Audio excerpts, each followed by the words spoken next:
So we are going to do assertion reason type questions today. आपको idea आ जाएगा 4 questions आने हैं तो वो हम लूज नहीं कर सकते मार्क्स, ठीक है। फर्स्ट लिखिए assertion, pressure has dimensions of energy density. Assertion is pressure has dimensions of energy density और रीजन दिया हुआ है energy density is energy per unit volume. पता ही है आपको, हमने वेव्स में इसको सॉल्व भी किया था, हमने एनर्जी डेंसिटी निकाली हुई है वेव की। चलिए रीजन ये दिया हुआ है, अब इस रीजन को से की हेल्प से आप डायमेंशन निकाल लो एनर्जी डेंसिटी की, प्रेशर की आपको पता ही है, फिर देखते हैं दोनों सेम आती हैं कि नहीं। चलो उसने बोला है कि प्रेशर की डायमेंशन एनर्जी डेंसिटी जैसी हैं, सेम है, तो बी में उसका फॉर्मूला दिया। तो देखते हैं इस फॉर्मूले से जो रीजन में दिया है क्या उस फॉर्मूले से डायमेंशन आ जाएगी प्रेशर की। चलो सॉल्व करिए जल्दी से। डायमेंशन याद है ना, भूल तो नहीं गए? हर पर नाम भूल तो नहीं गए ना? बता दूं, याद नहीं है? एनर्जी की बताओ क्या होती है डायमेंशन। एनर्जी की होती है m1 L2 T-2 और वॉल्यूम की L3 क्या बनी m1 L-1 T-2।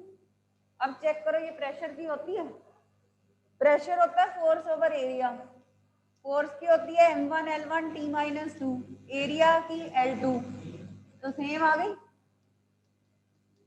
तो yes A and R both are correct also and R is correct explanation of A also।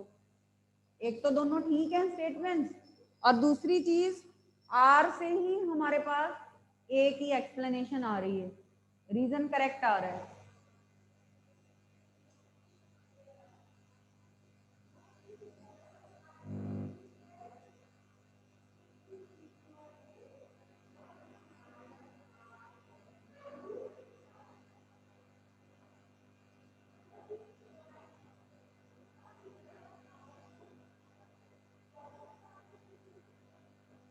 ठीक है,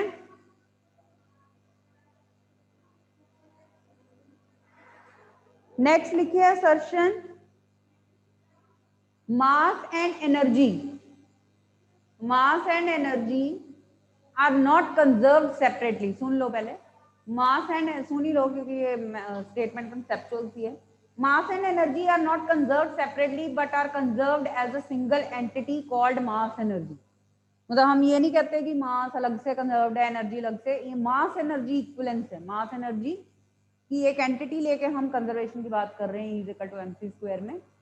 So reason है this is because one can be obtained at the cost of other as per Einstein's equation E is equal to mc square। उन्होंने कहा कि एक को दूसरे से दूसरे को पहले से हम निकाल सकते हैं E is equal to mc square से। अब बताओ कि करेक्ट है कि नहीं है? हाँ दोनों करेक्ट हैं और R उसकी करेक्ट एक्सप्लेनेशन भी है। ये हमारी अलग अलग हम कंजर्वेशन की बात ना भी करें, ये हम मास एनर्जी की बात कर रहे हैं और एक से दूसरे को हम निकाल सकते हैं, ठीक है। नेक्स्ट लिखिए assertion in gases, assertion in gases the molecules move faster, in gases the molecules move faster and cover long distances without colliding, and cover long distance, okay। so reason लिखिए in gases intermolecular forces are negligible, reason in gases intermolecular forces are negligible।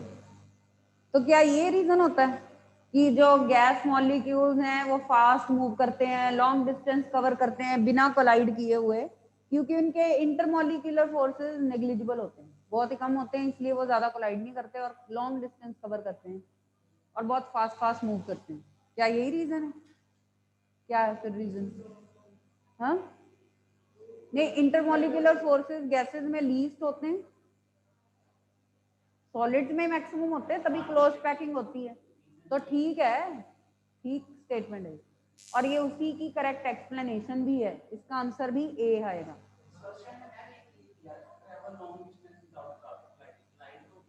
Gas molecules तो कम ही करते हैं ना comparatively. Mean free path कहते हैं ना उसको। हाँ, distance between two successive collisions is called mean free path. तो वो स्ट्रेट लाइन लॉन्ग डिस्टेंस ही होता है कंपैरेटिवली। सॉलिड में तो मूव करने की इतनी जगह ही नहीं होती, उसमें तो इतनी क्लोज पैकिंग होती है। ठीक है, आइडियल गैस की बात करें तो ऐसा हो सकता है। कौन सी? Pressure exerted by gas? हाँ, 1/3 mv/c²। नहीं, 3 में है। मैं करवा देती हूँ रिवाइज, आपको करवा दूंगी आपको रिवाइज। तो पहले ये असर्शन रीजन कर लो आज। चलो नेक्स्ट लिखो। Assertion. Assertion is the motion of center of mass describes the motion of center of mass describes the translational part of motion. Describes the translational part of motion. Reason is translational motion always means straight line motion. Translational motion always means straight line motion. वो कह रहे हैं कि centre of mass की हमेशा translational motion होती है और ट्रांसलेशनल हमेशा स्ट्रेट लाइन होती है। बताइए, आपने वो क्रैकर वाला एग्जांपल देखा था? जब क्रैकर हम ऊपर फेंकते हैं और वो कितने फ्रैगमेंट्स में एयर में जाके डिस्ट्रीब्यूट हो जाता है, पर सेंटर ऑफ मास अभी भी पैराबोलिक पाथ में घूमता है। तो इसका मतलब जरूरी नहीं है कि सेंटर ऑफ मास की ट्रांसलेशनल मोशन ही हो, उसकी पैराबोलिक भी तो हो सकती है। Like in this example parabolic भी हो सकती है ना। तो ये जो ट्रांसलेशनल मोशन है वो स्ट्रेट लाइन मोशन होती है, उसको बताने से हमारी असर्शन की एक्सप्लेनेशन तो हो नहीं रही है। ठीक है, वो कंप्लीट नहीं हो रही है। तो इसका कौन सा पार्ट जो है करेक्ट होगा? तो ए ट्रू है, आर फॉल्स है। यहाँ पे सी आंसर आएगा इसका।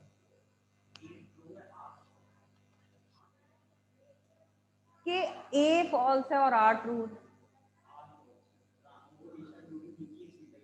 नहीं, अपने आप में ट्रांसलेशनल मोशन जो है वो सिर्फ स्ट्रेट लाइन मोशन को नहीं कहते, पैराबोलिक को भी ट्रांसलेशनली बोलते हैं। रोटेशनल अलग चीज होती है। तो यस, ए ट्रू है, आर फॉल्स है। तो सी इसका आंसर, क्योंकि ट्रांसलेशनल सिर्फ स्ट्रेट लाइन को ही नहीं कहा जाता, पैराबोलिक को भी ट्रांसलेशनल कैटेगरी में कंसिडर किया जाता है। That is the reason. ठीक है,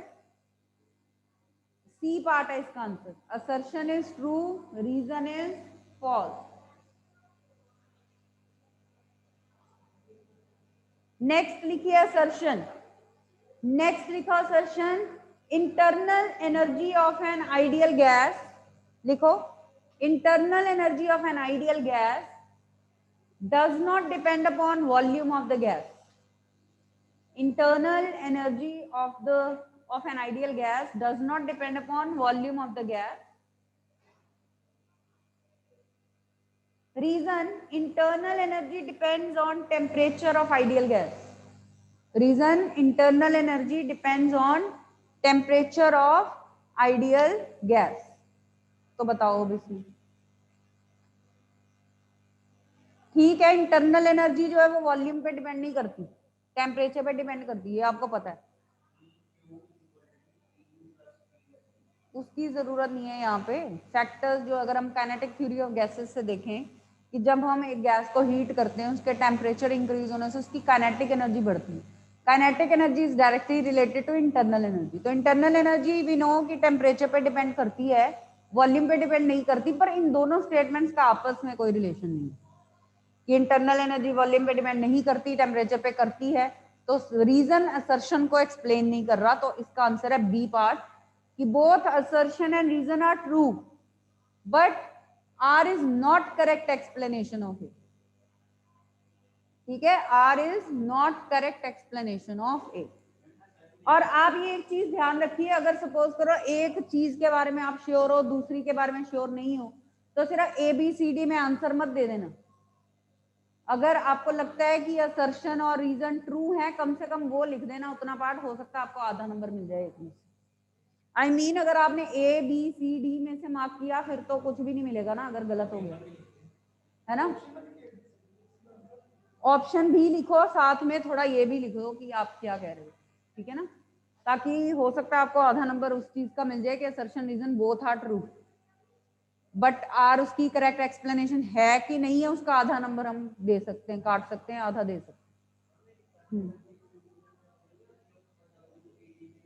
और इसका सिर्फ ये आंसर ही नहीं देना होता, थोड़ा रीजन भी देना होता है कि कैसे हम कह रहे हैं कि उसके एक्सप्लेन कर रहा है। हाँ जी,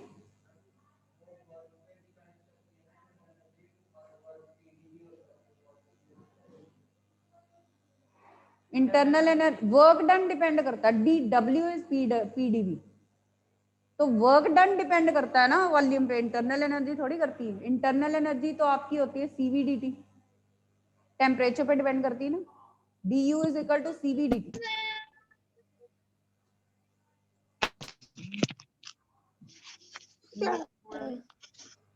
तो इंटरनल एनर्जी होती है सीवीडीटी।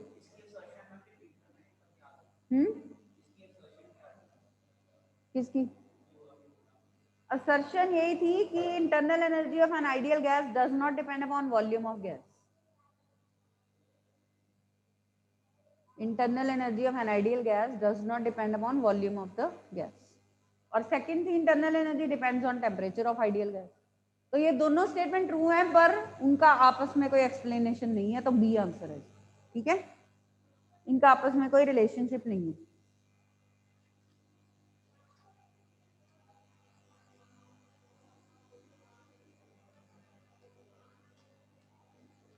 नेक्स्ट लिखिए assertion, in resonance amplitude can't be infinity.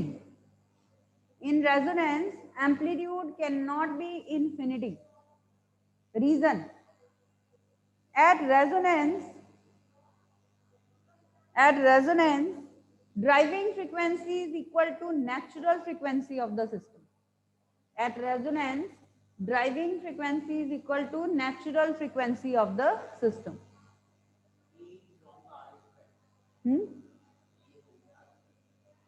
Wrong कैसे? नहीं, हमने कहा रेजोनेंस पे एम्पलीट्यूड मैक्सिमम हो जाता है, पर इंफिनिटी थोड़ी हो जाता है। इंफिनिटी मतलब पता क्या होता है आपको? स्विंग एक चाइल्ड स्विंग कर रहा है तो इंफिनिटी तक उसका एम्पलीट्यूड हो जाएगा, वो कहाँ जाएगा फिर? तो एम्पलीट्यूड मैक्सिमम हो जाता है। सिंपल पेंडुलम भी हमने देखा है कि वो कहाँ तक चला, इंफिनिटी तक थोड़ी चला जाएगा, मैक्सिमम हो जाता है बट इंफिनिटी नहीं होता, है ना। तो ये ठीक है स्टेटमेंट। और सेकंड पार्ट है कि हाँ रेजोनेंस पे ड्राइविंग फ्रीक्वेंसी इसके इक्वल हो जाती है, स्टेटमेंट तो ये भी करेक्ट है, पर क्या वो उसको एक्सप्लेन कर रही है? रीजन असर्शन को एक्सप्लेन कर रहा है कि जब फ्रीक्वेंसी मैच होती है इसलिए एम्पलीट्यूड इंफिनिटी नहीं हो सकता, ये उसको एक्सप्लेन कर रहा है, इस चीज को एक्सप्लेन नहीं कर रहा है। तो इसका आंसर है B part, assertion reason both are correct but R is not correct explanation of A. ये आएगा यहाँ कि अगर फ्रीक्वेंसीज मैच कर रही रेजोनेंस होती है, ये हमें पता है, पर ये थोड़ी है कि उसकी वजह से एम्पलीट्यूड इंफिनिटी तक नहीं जाता, उसका रीजन तो कुछ और होगा ना, ठीक है। तो इसलिए ये जो रीजन है ये उसका रीजन नहीं है, ये उसकी अलग से कंडीशन बता रहा है, रीजन स्टेटमेंट में उसकी कंडीशन बता रहा है जो कंडीशन ठीक है, बट ये उसको एक्सप्लेन नहीं कर। वो क्यों होता है ऐसे, इंफिनिटी तक क्यों नहीं जाता? क्योंकि कुछ डिसिपेटिव फोर्सेस होते हैं, कुछ जो है लॉसेस हो जाते हैं, उसकी वजह से, नहीं तो जाना तो इंफिनिटी तक ही चाहिए। तो उसका रीजन क्या है कि there are some dissipation, there are some losses, reason वो होता है, रीजन ये होगा। यहाँ पे उन्होंने वो कंडीशन दे दी, वो तो रेजोनेंस के बारे में ही बता रही है, पर ये नहीं बता रही कि एम्पलीट्यूड इंफिनिटी क्यों नहीं हो सकता, क्योंकि कुछ लॉस हो जाता है, कुछ रेजिस्टेंस होता है, कुछ डिसिपेटिव फोर्सेस होते हैं, ठीक है, ऐसे सोचना है आपने। चलो नेक्स्ट देखिए, next assertion, first law of thermodynamics is based on energy conservation, ये पता ही आपको, dq is equal to du plus dw। First law of thermodynamics is based on energy conservation. This is assertion, and reason is second law of thermodynamics puts limitations on first law. Second law of thermodynamics puts limitations on first law. बताओ.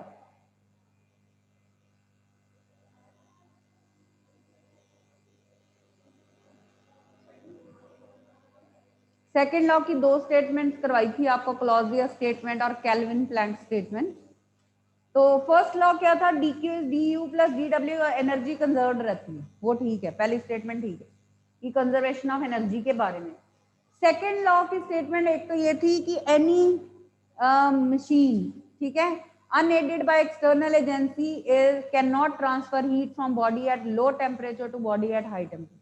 मतलब without external help कोई भी self acting machine अपने आप heat को colder से hotter body तक नहीं लेके जा सकती. रिवर्स तो अपने आप हो जाता है, हॉट से कोल्ड अपने आप हो जाता है, पर अगर हम कम से हाई टेम्परेचर की तरफ हीट को फ्लो करवाना चाहते हैं तो उसके लिए एक एक्सटर्नल एजेंसी चाहिए होती है. फॉर एग्जांपल रेफ्रिजरेटर में, उसमें हमने उसके इंटीरियर से हीट निकाल के उस रूम में ट्रांसफर करनी होती है जो उससे हायर टेम्परेचर पे है, तो रिवर्स डायरेक्शन में हीट फ्लो करवानी, तो कंप्रेसर की हेल्प के बिना वो नहीं हो सकता.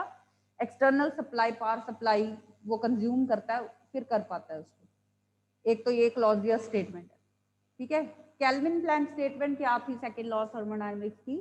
It is impossible to obtain work by cooling a body to a temperature lower than coldest of its surroundings. अगर हम एक बॉडी को सबसे कोल्डेस्ट ऑब्जेक्ट बना दें सराउंडिंग्स की, तो उससे हम वर्क ऑब्टेन नहीं कर सकते. कम से कम एक सिंक होना चाहिए, कम से कम एक और ऑब्जेक्ट होनी चाहिए जिसका टेम्परेचर उस ऑब्जेक्ट से कम है. एक सिंक होना चाहिए. आपको पता है ना, सोर्स और sink. Source is a body at high temperature, sink is a body at a lower temperature. तो वो दो टेम्परेचर डिफरेंस वाली ऑब्जेक्ट जरूर होनी चाहिए, तभी हम वर्क ऑब्टेन कर सकते, नहीं तो नहीं कर सकते. तो अब ये लिमिटेशन क्या डाल रहा है, सेकेंड लॉ जो है वो फर्स्ट लॉ पे लिमिटेशन डाल रहा है.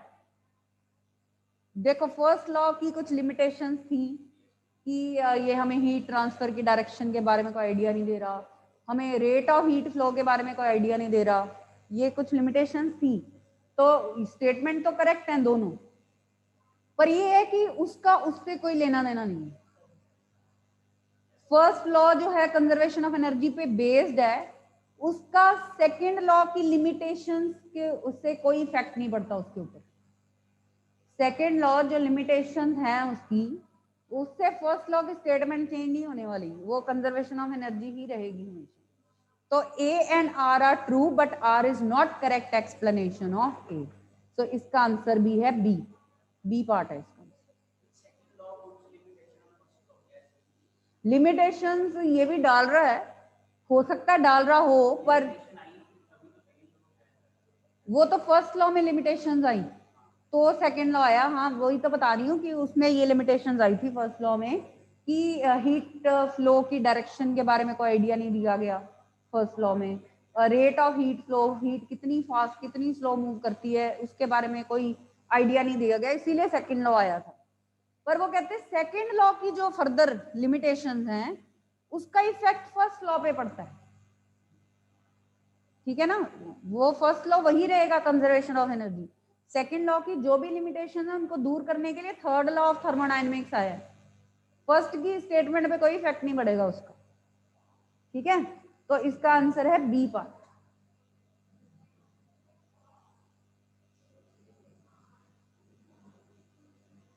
नेक्स्ट लिखिए असर्शन.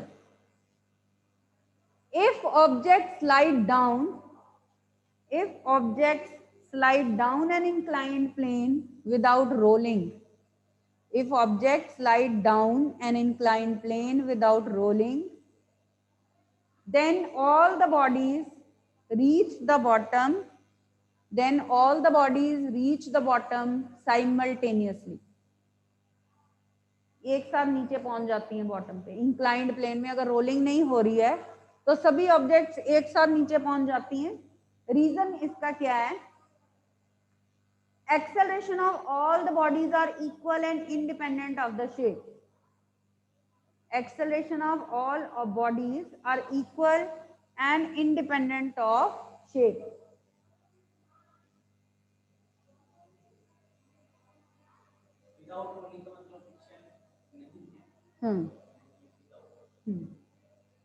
वैसे भी ये हमने ना जो वर्क एनर्जी एंड पार्क की एक्सरसाइज में भी एक क्वेश्चन है और एक रोटेशनल की एक्सरसाइज में भी क्वेश्चन है. क्वेश्चन बिल्कुल सेम है, सिर्फ एक वर्ड का डिफरेंस है उनमें कि दो inclined planes and different inclination के और दो स्फीयर्स, उनको हम रोल डाउन कर रहे हैं, एक को एक साइड से दूसरे, कौन सा पहले पहुंचेगा. एक में वर्क एनर्जी वाले में स्लाइड का है कि वो स्फीयर स्लाइड करके नीचे जा रहे हैं, दूसरे में रोल वर्ड का है कि रोल करके कौन पहले पहुंचेगा, स्लाइड करके पहले कौन पहुंचेगा. तो उसमें ये दो चीजें थी, अगर आपने ध्यान दिया हो. ठीक है, तो अगर रोलिंग नहीं हो रही, स्लाइडिंग हो रही है, तो सेम टाइम पे पहुंच जाते हैं, एक्सेलरेशन सेम होती है. पर अगर रोलिंग हो रही है तो फिर वही फ्रिक्शन भी रोल प्ले करेगा. ठीक है, अगर रोलिंग हो रही है तो फ्रिक्शन की वजह से रोलिंग हो रही है, राइट. तो उस केस में हमारी एक्सेलरेशन का फॉर्मूला याद है आपको, क्या हो जाता है, A is equal to G sin theta over 1 plus I over mr square. याद है, हमने क्वेश्चन किया था एक्सरसाइज का, ring, disc and sphere roll down an inclined plane, कौन पहले पहुंचेगा. तो सॉलिड स्फीयर पहले पहुंचता है, रिंग सबसे लेट पहुंचती है, जिसका मोमेंट ऑफ इनर्शिया ज्यादा है उसमें ज्यादा एक्सेलरेशन प्रोड्यूस होती है. उसका फॉर्मूला देखो क्या था. बच्चे थोड़ा पढ़ना शुरू कर दो, कुछ बोल ही नहीं रहे हो.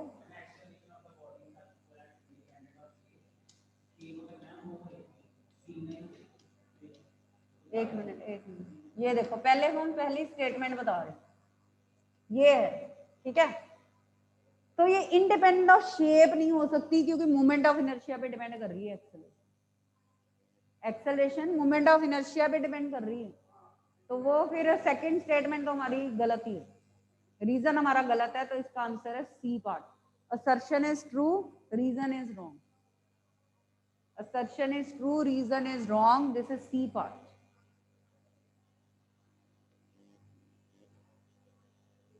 जब विदाउट रोलिंग ऑब्जेक्ट स्लाइड करती है तब सब सेम टाइम पे पहुंच जाती है क्योंकि ए होता है जी साइन थीटा उस केस में. पर जब रोल करती हैं तो 1 plus I over m r square factor भी आ जाता है. हाँ, पर यहाँ पे आई अब सपोज कर लो कि सॉलिड स्फीयर है तो 2/5 एम आर स्क्वायर आ जाएगा. तो 1 प्लस 2/5 7/5 5/7 जी साइन थीटा आपकी एक्सेलरेशन. तो आपकी एक्सेलरेशन 5/7 जी साइन थीटा हो जाती है. वहीं से तो पता चलता है हमें मूवमेंट ऑफ इनर्शिया उनकी शेप पे, साइज पे डिपेंड करता है. तो क्योंकि एक्सेलरेशन उस पर डिपेंड करती है तो हमारा रीजन इनकरेक्ट है, रीजन इज फॉल्स. तो इसका आंसर है C part, assertion is true, reason is false. ठीक है, नेक्स्ट लिखिए. इफ मोमेंटम, असर्शन लिखिए, if momentum of an object increases by 100%, the kinetic energy will increase by 300%.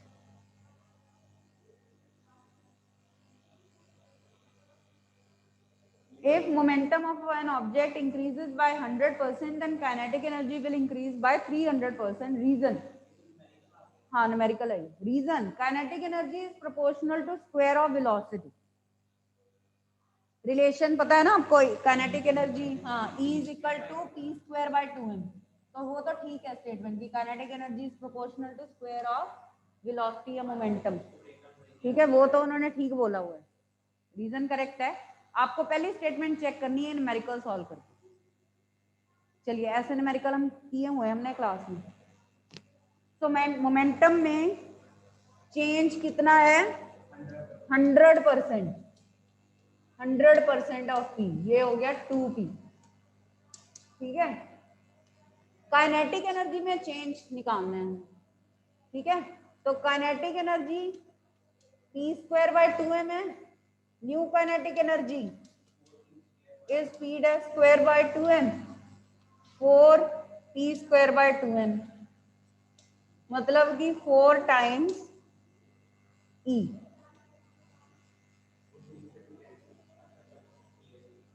4 ही होगी.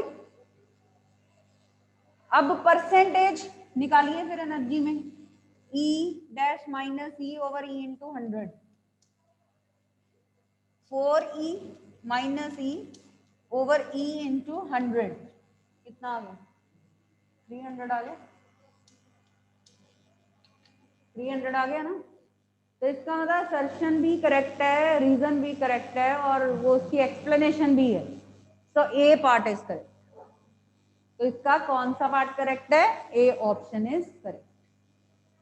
Got it.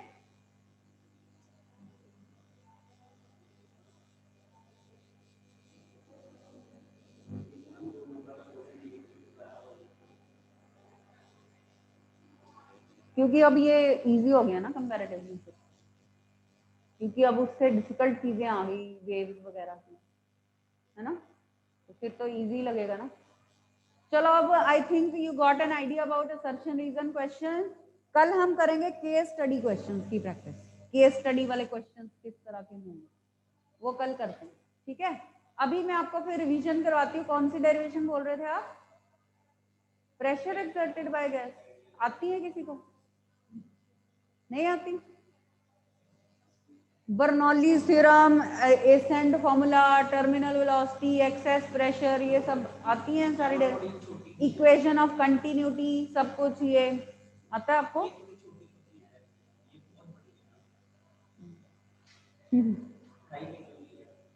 अच्छा,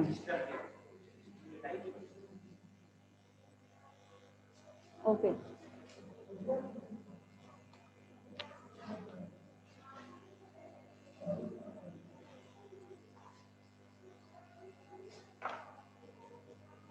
हाँ जी बोलो, प्रेशर एक्सर्टेड बाय गैस करवा दूंगे। So we have a cubical container in which gas is enclosed. ये axes हमने select कर ली, X Y and Z. एक हमने gas molecule, n gas molecules are there, number of molecules is n and mass of each molecule is n. C1, C2, C3 so on up to Cn are their RMS velocities. RMS velocity क्या होती है, root mean square velocity, उसका formula आता है RMS velocity under root C1 square plus C2 square plus, मतलब कि root mean square, square ले लेनी है हमने, उनका मीन ले लेना, ऐड करके डिवाइड कर देना n से, और स्क्वायर रूट ले लेना, रूट ले लेना, तो root mean square number of particle. तो ये हमारा रूट मीन स्क्वायर वेलोसिटी का फॉर्मूला है, पहले तो ये नोट कर लो। सपोज कर लो कि आपको एक पार्टिकल, मैंने वैसे न्यूमेरिकल्स वगैरह बता रही हूँ, एक पार्टिकल की वेलोसिटी 2v दी हुई है, एक की 4v दी हुई है, सो ऑन, उन्होंने कहा 6 पार्टिकल्स हैं, तो चलो निकालो तो जरा, मैं आपको बता देती हूँ। ये आगे ऐसे ऐसे 2 का ही डिफरेंस करते जाओ, 6 हैं।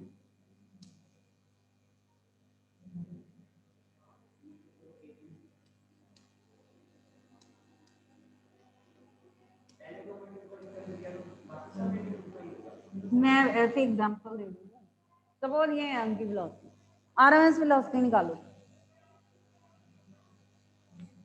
2v स्क्वायर ऐसे करके 6 से डिवाइड करके निकाल, ऐसे निकालते हैं हम आरएमएस वेलोसिटी।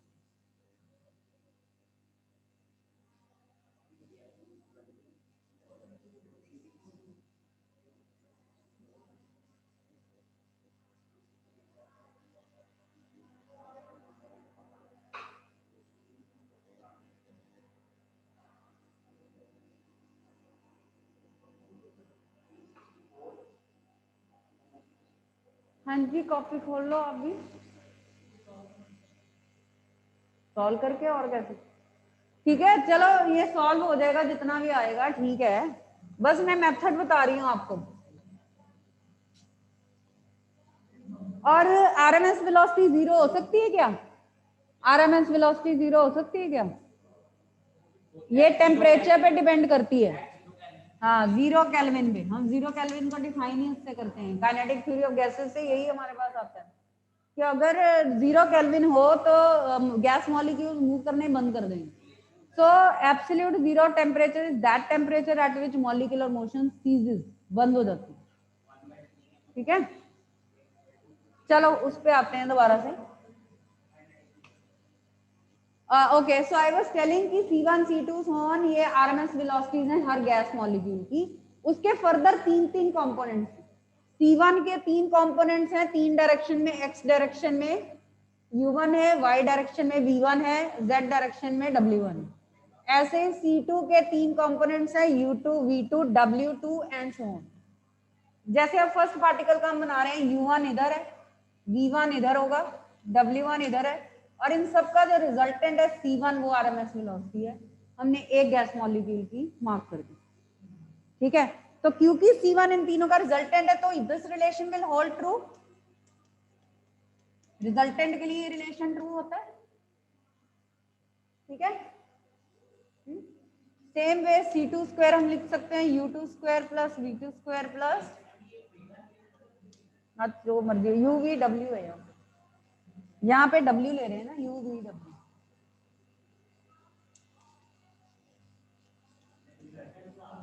ये हमारी सेट ऑफ इक्वेशन नंबर 1 हो गया. हमने उनका रिजल्टेंट्स को ऐसे एक्सप्रेस कर दिया. This is our set of equation number 1. ठीक है, समझ लगी. अब हम सपोज करते हैं कि एक गैस मॉलिक्यूल यहाँ निकलता है, यहाँ इस वॉल से, और सामने वाली वॉल को जाकर स्ट्राइक करता है. कितनी मोमेंटम ट्रांसफर करेगा वॉल को? m into U1, mass into velocity in that direction. इसकी वेलोसिटी कितनी है? U1 है ना, x डायरेक्शन के अलाउंग.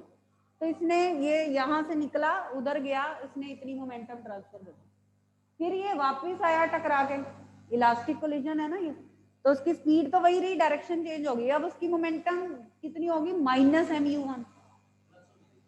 तो फिर चेंज इन मोमेंटम 2mu1 हो जाएगा, प्लस हो गया, ऐसे करके. चलो अब वो करते हैं.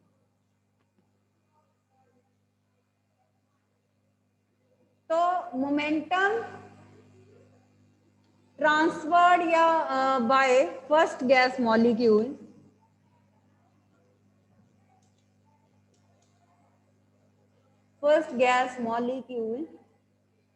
in positive x direction, that is mu1. Momentum transferred by gas molecule in negative x direction, जब ये वापस आता है तो वो -mu1 है. तो what is the change in momentum of first particle in x direction? mu1 minus mu1, that is 2mu1. कितना टाइम लगा? सपोज उसको आने में t टाइम लगा है, वहां से ये लेके 2 कोलिजन सक्सेसिव में t टाइम लगा है सपोज. तो according to Newton second law, force on first particle in x direction is change in momentum over time. Change in momentum over time. Time को आप क्या लिख सकते हो? डिस्टेंस. सपोज ये हमारा जो क्यूब है उसकी साइड A थी, तो 2 सक्सेसिव कोलिजन में कितना डिस्टेंस ट्रेवल किया? L ले लो इसको, 2L हुआ डिस्टेंस ट्रेवल. तो time is distance over speed. Speed वही गैस मॉलिक्यूल की U1 ही थी ना, हम तो फर्स्ट मॉलिक्यूल की ही वही बात कर रहे हैं.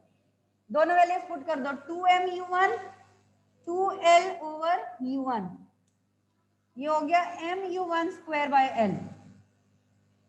एक मॉलिक्यूल का x डायरेक्शन में हमने फोर्स निकाला. तो what is the total force exerted by all the molecules in x direction? Second molecule का mu2 स्क्वायर बाय L होगा, थर्ड का mu3 स्क्वायर बाय L होगा. तो सभी मॉलिक्यूल्स का x डायरेक्शन में कितना फोर्स लगेगा कंटेनर के ऊपर? ये हमने x डायरेक्शन में टोटल फोर्स निकाल लिया, exerted by all the molecules. According to Newton's second law, force is rate of change of momentum. Values put कर दी, ये आ गया. ये एक का है, ऐसे दूसरे का U2 आ जाएगा, तीसरे का U3 आ जाएगा. तो सभी का टोटल फोर्स x डायरेक्शन में आ. Got it?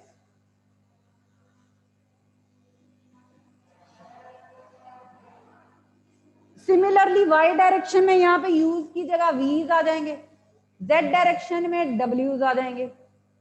और तीनों का एवरेज निकाल लेंगे हम, F X plus F Y plus F Z divided by 3। the pressure is वो total force over area, area of the cube कितना एल स्क्वायर ले लेंगे एक फेज का, तो नीचे हो गया क्यूब हो गया।